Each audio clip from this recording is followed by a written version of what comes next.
అతనికి పెళ్ళైంది, 2 పిల్లలు కూడా.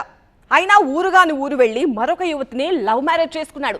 2 ఇళ్లను మెయింటైన్ చేస్తూ సీన్ రక్తిగట్టించాడు. కట్ చేస్తే లవ్ జిహాద్ మ్యాటర్ మంటలు రేపింది. రెండో పెళ్లి వెనుక నిజంగా అదే కుట్ర దాగుందా, లేదంటే బ్లాక్ మెయిల్ వ్యవహారం ఉందా? నటాషా నవాజ్ ఎపిసోడ్లో రియల్ వర్షన్స్ ఏంటి?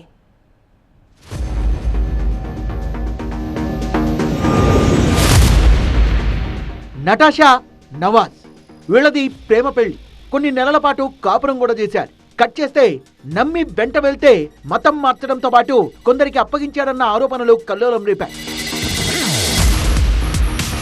అదే ఫ్యామిలీలో వేరే వాళ్ళతో వెళ్ళిపోవాల్సి వస్తుంది, నువ్వు ఎంతమందితో అయినా ఉండాల్సి వస్తుంది, అది ముస్లిమ్స్ దాంట్లో కల్చర్ అని చెప్పి వాళ్ళ అక్క రేష్మా అనింది.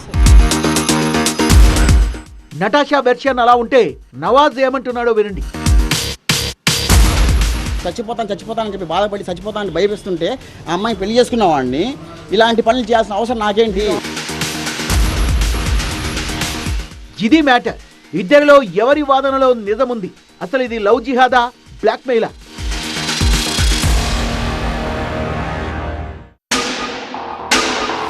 నెల్లూరు జిల్లాకు చెందిన నవాజ్ హైదరాబాద్ కూకట్పల్లిలో ఓ షాప్ అద్దెకి తీసుకుని బిజినెస్ చేశాడు. ఆ టైంలోనే నటాషా పరిచయమైంది. ఆమెను వలలో వేసుకోవడానికి ప్లాన్ వేశాడు. తను ముస్లిం అని చెప్తే నమ్మదని హిందువులా నటించాడు. నటాషాకు 100% నమ్మకం కలిగేలా ప్రవర్తించి ప్రేమ పేరుతో దగ్గరయ్యాడు. గతేడాది జూన్లో పెళ్లి కూడా చేసుకున్నాడు. పెళ్లైన మొదటి రోజు నుంచే నవాజ్ నరకం అంటే ఏంటో చూపించాడంటోంది నటాషా. పార్టీ పేరుతో తన స్నేహితుల్ని సోదరుల్ని ఇంటికి ఇన్వైట్ చేశాడని, తనకు మత్తుమందిచ్చి సామూహిక అత్యాచారానికి పాల్పడ్డారని ఆరోపించింది.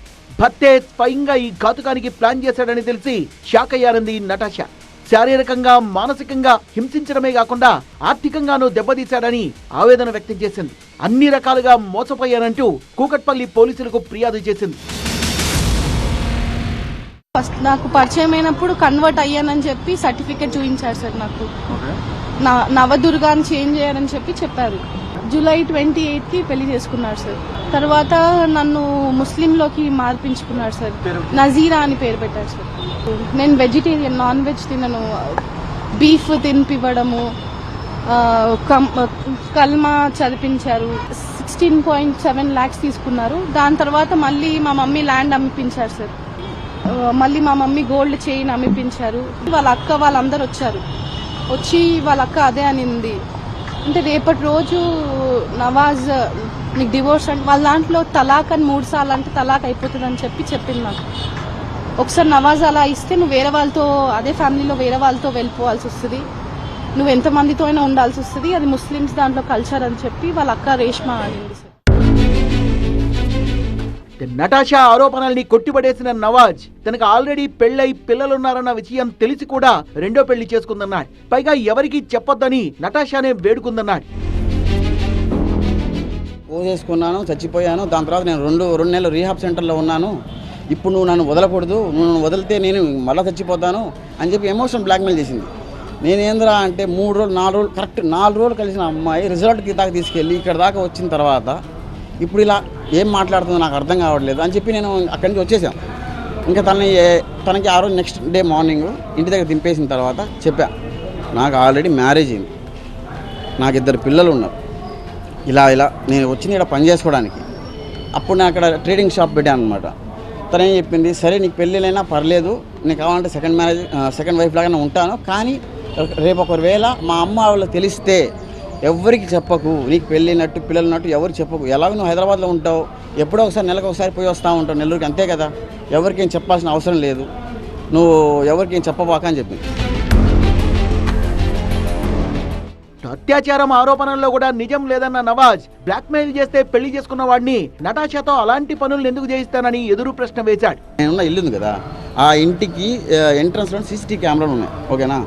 అదే రోజు వాళ్ళ అమ్మ, వాళ్ళ చెల్లెలు, నటాషా, ఇంకా నా కజిన్స్ ఉన్నారు కదా, ఫ్రెండ్స్, నా తమ్ముళ్ళు, ఒక 4, నా తమ్ముళ్ళు ప్లస్ ఇంకో ఫ్రెండ్ అబ్బాయి అనమాట, వాళ్ళందరూ ఇంట్లో కూర్చొని పార్టీ చేసుకున్నారు నవాజ్కి పెళ్ళి అయిందని చెప్పి. దాని తర్వాత కూడా చాలాసార్లు మేము సినిమాకి వెళ్ళాం అందరం. తెలిస్తే అమ్మాయి ఏం చేయదు. జనవరి 14కి అక్కడి నుంచి వచ్చేసాను. నాకు పెళ్లి అయింది ఎప్పుడు జూన్ నుంచి జనవరి వరకు మొన్నటిదాకా అక్కడ వాళ్ళ ఇంట్లో ఉన్నాను. ఒకవేళ అంత చేసి ఉంటే నాలాంటి అసలు ఒక అమ్మాయి గురించి నేను అంత చచ్చిపోతానని చెప్పి బాధపడి చచ్చిపోతానని భయపిస్తుంటే ఆ అమ్మాయి పెళ్లి చేసుకున్న వాడిని ఇలాంటి పనులు చేయాల్సిన అవసరం నాకేంటి? దానికి నాకు ప్రూఫ్స్ కూడా ఉన్నాయి, 100% ప్రూఫ్స్ ఉన్నాయి. ఆ లవ్ జిహాద్ ఎందుకు ఉంటుంది సార్? నేను చేసుకున్న అమ్మాయిని ఎవరితో ఎందుకు పెట్టిస్తాను? లవ్ జిహాద్ ఏంటి అసలు? ఇష్టపడి పెళ్లి చేసుకున్నాక లవ్ జిహాద్ యాంగిల్ ఎక్కడిది అన్నది నవాజ్ వాదన. అదే నిజమైతే బ్లాక్మెయిల్ చేసి ఆర్థికంగా నటాషాను వాడుకున్నాడా? బ్యాంకులో లోన్లు తీసుకుని మరీ వెనకేసుకున్నాడా? అసలు ఈ మొత్తం ఎపిసోడ్ లో ఏది నిజం? పోలీసులు ఏం తేల్చబోతున్నారో అన్నదే ఇప్పుడు కీలకంగా మారింది.